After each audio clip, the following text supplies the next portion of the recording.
सकेन क्या कसरी टिपेर खाने ठीक छ तपाई सुरक्षित रहनुहोस् काफल टिप्नको लागि तपाईले यी टिप्सहरू अनुसरण गर्न सक्नुहुन्छ 1 रुखको शाखावाद काफलको डाना प्राय शाखाको टुप्पोमा हुन्छ शाखाको बलियो भागलाई समाते अगाडि बढ्नुहोस् ध्यान दिए 2 लम्बा हतियार यदि तपाईले लम्बा जस्तै डन्डा वा लामा डन्डा प्रयोग गर्न सक्नुहुन्छ आइडिया चाहिँ सही दिइस् तर यार डन्डै छैन के यदि तपाई सिधा रूपमा काफल टिप्न चाहनुहोस् भने तलका कुराहरू ध्यानमा राख्नुहोस् 1 सावधानी पहिलो कुरा तपाईले सुरक्षित रहनुपर्छ रुखको बलियो भाग समातेर मात्र चढ्नुहोस् 2 ध्यान दिनुहोस् हुन्छ बलियो भाग त मैले समारेर चढेर पनि माथिसम्म त आइसके हेर है तल भुइँबाट हैन यहाँसम्म त आइसके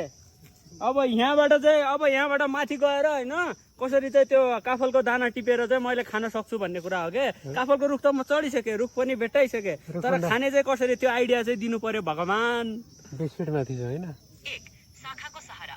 शाखाको बलियो भागलाई समातेर आफ्नो सन्तुलन राख्नुहोस् 2 काफल टिप्नु काफलको डाना हातले समातेर तान्नुहोस् काफल नै छैन के टिप्ने सावधानी ठीक छ तपाई सुरक्षित रहनुहोस् र अरु कसैलाई पनि सहयोगको लागि बोलाउनुहोस् तपाईको सुरक्षा सबैभन्दा महत्त्वपूर्ण हो हुन त काफलै छैन के रुख मात्रै रहेछ के अब कहाँबाट खाने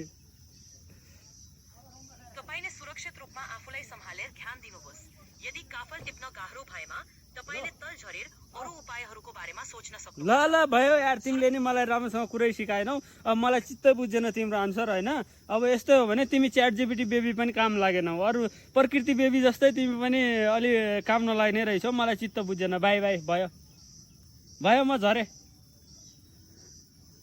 माफ गर्नुहोस् तपाईलाई सहयोग गर्न नसकेमा दुखी लाग्यो दुखी मान्ने हैन पनि तिमी